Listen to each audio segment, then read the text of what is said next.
Hello everyone, welcome back to Triad Travelogues. My name is Richard and I'm coming at you today on a very beautiful Shanghai evening to talk to you a little bit about long-term travel versus short-term travel. Now, I've been traveling for 3 years now.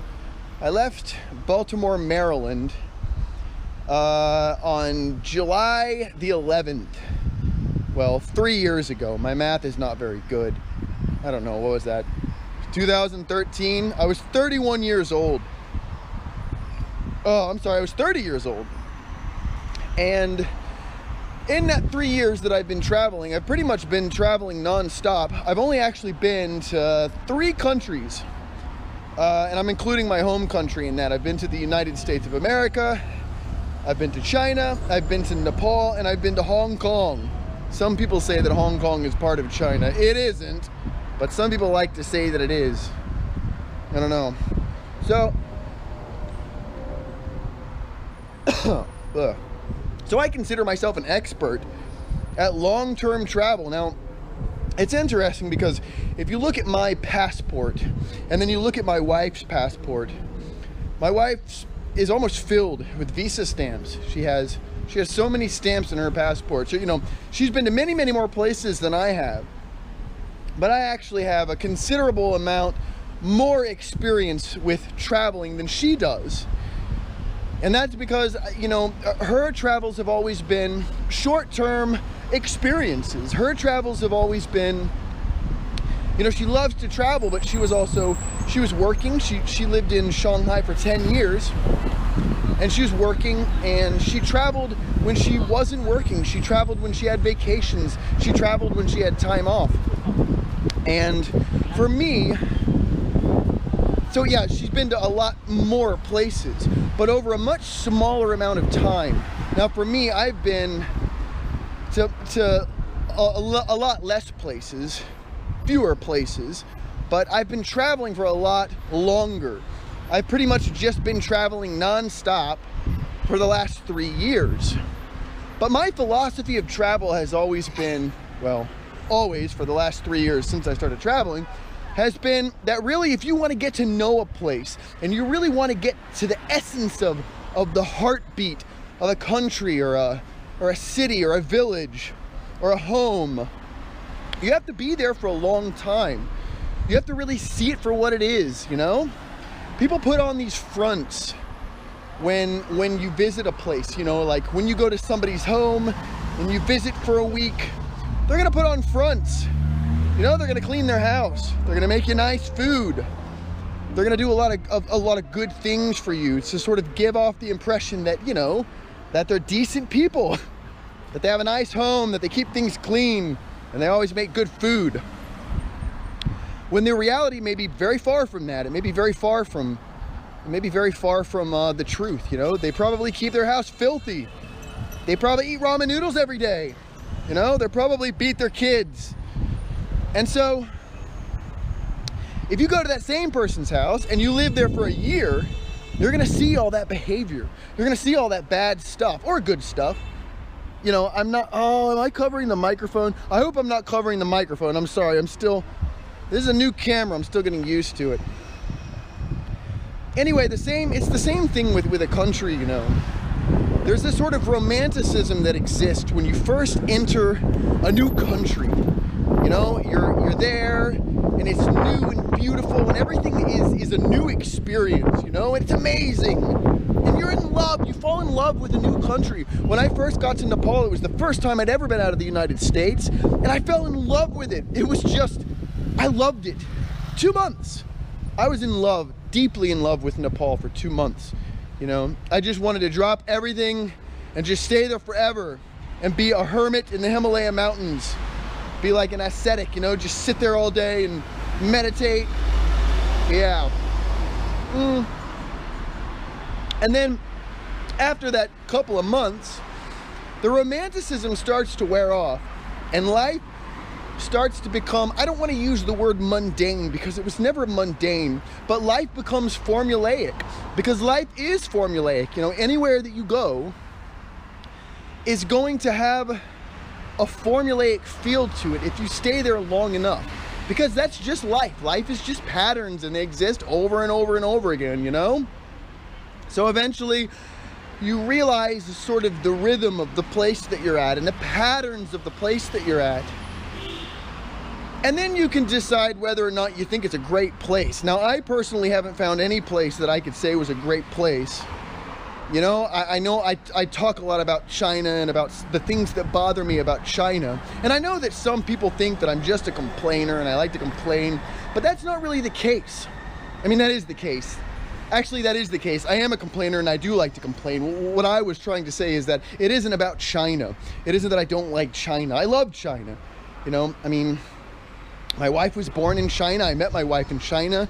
We conceived our daughter in China. We birthed our daughter in China. Well, she birthed our daughter and I watched. You know, we had the baby in China. My baby's half Chinese. I love China. China's awesome. You know, but I do complain about it a lot, and it's because I've been here for a long time. I've been here for 2 years. And 2 years is a long time in a country like China that can really grate on your nerves. And Nepal was the same way. But you know, when I first came to China, it was just like when I first went to Nepal. For the first 2 months, you know, people would contact me from the States and say like, how you doing in China? Everything okay? And I was always, my response was always the same. China's the greatest country in the world. Hands down. Shanghai's the best city in the world. China's the greatest country in the world. I told people this, you know. Now, of course, that isn't true at all. You know, no offense to China. America's not anywhere near the greatest country in the world either. I mean, I don't know. I've only been to 3 countries, so how would I know? Maybe it is. I mean, every country has its problems, and that's kind of the point that I'm trying to make, is that every country has its problems, and you're not really going to see what those problems are. You're not going to get really a realistic idea about a country unless you spend a lot of time there, unless you live there and work there. So when I was in Nepal, I wasn't working. Technically, I wasn't allowed to work. I don't even think I was allowed to be a volunteer, but I was a volunteer. I lived in an orphanage for the better part of a year, and there were 13 kids that lived there, and I took care of 13 kids pretty much by myself. The people that ran that orphanage, they were useless. They were useless people. They didn't do anything. So yeah, I pretty much just sort of took care of 13 kids for almost a year. And after a couple of months, it really wore thin, and I started to see, you know, the problems that Nepal had. Now again, Nepal was my first foray out of my home country. And I love Nepal. I love Nepal. There is no love in my life of a country that will ever come anywhere near that kind of love, you know, the kind of sort of nostalgia, and I have a deep connection to that country. Not even because I really liked being there, but because I changed there. I was an infant there, and I learned the basics of life, the foundations of travel, and the foundations of sort of assimilation. I'm still working on the assimilation thing, but I learned a lot while I was there. You know, I was taught a lot from Nepal, and I recognized that Nepal gave me something special that no other country could ever give me. You know, I'll never have an experience like that again. It was the foundation of my travels. You know, it's like the very first stepping stone of this whole experience of me traveling around Asia. And if I had started somewhere else, it would have been drastically different. Not necessarily better or worse, but it definitely would have been different. And if I hadn't spent 10 months in Nepal, actually it was less than 10 months, but if I hadn't spent that time in Nepal, if I hadn't spent so long there, I would not have had the painful experience that I had. And that painful experience was what was necessary to make me grow and to make me change and to make me see the reality of the world that I live in, and the reality of this grand plan of traveling for a decade or traveling for 11 years, you know. So in that sense, Nepal was like a womb.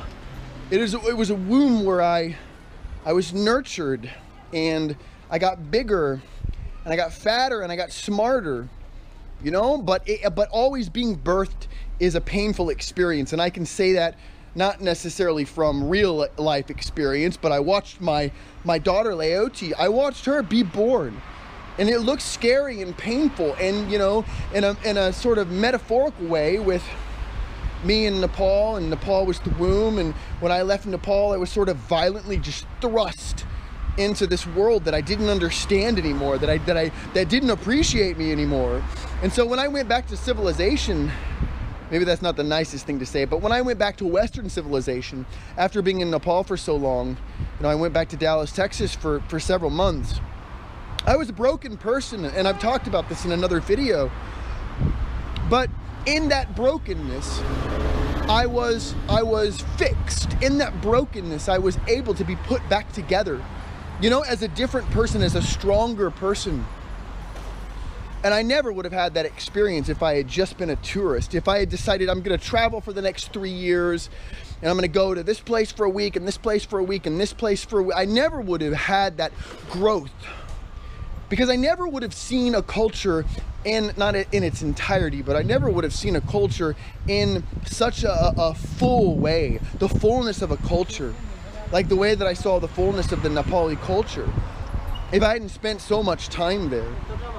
And so if you're, you know, if you look at travel as a means of growth or as a means of enlightenment, you got to do long-term travel. I mean, I don't have a problem with short-term travel. In a month, I'm gonna do a 2-week trip with my daughter and my wife. We're gonna go from Russia to Mongolia, through the Gobi Desert to Beijing, go see the Great Wall. So we won't spend more than 3 or 4 days in any given place. And so, you know, I don't have a problem with that, you know, and I guess I think my philosophy of travel is gonna have to change a little bit now that I have a daughter and I have a wife, and I have to take care of things that I wouldn't have had to take care of before. So yeah, things are gonna have to change a little bit. But again, you know, I'm in China. I've been in China for 2 years. I signed on to work for another year. So I'm actually gonna be living in China when I leave. We plan to leave at the end of this year. You know, I will have been here for 3 years. That's long-term travel. You know, I'm not a resident here. I don't consider this my home. I don't have a home.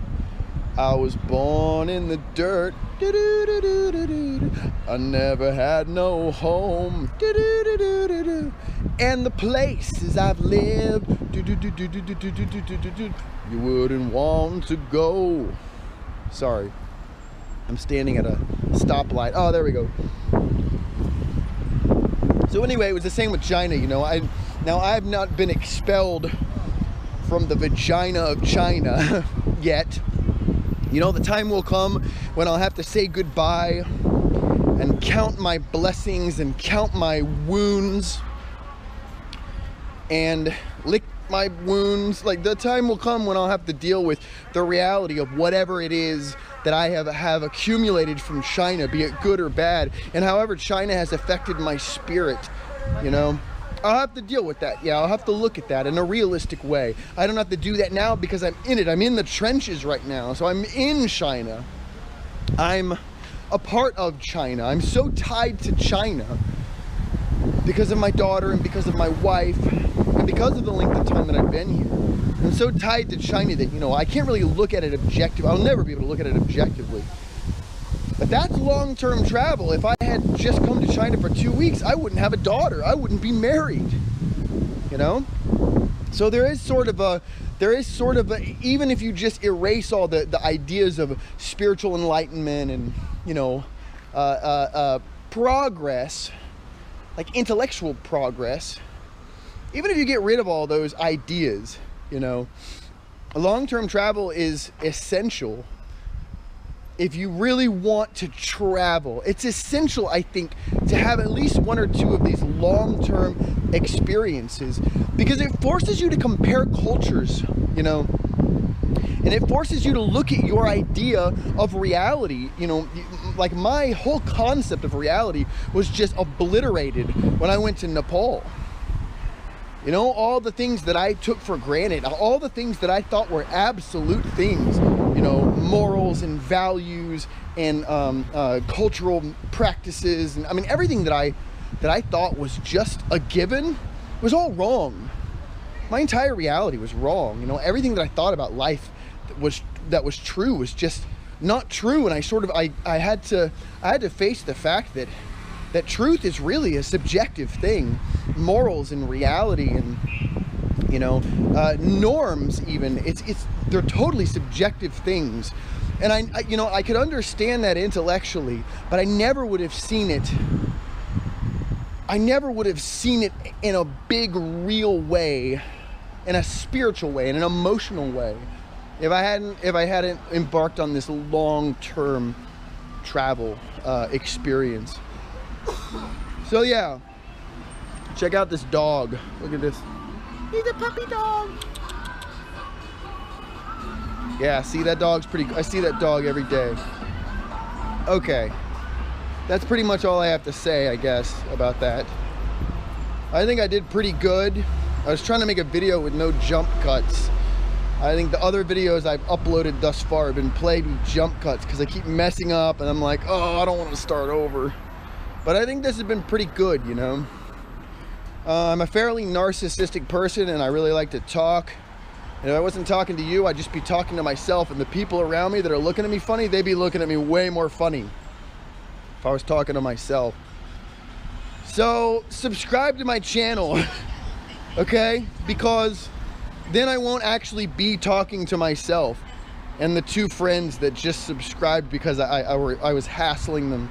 Please subscribe to my YouTube channel, you know.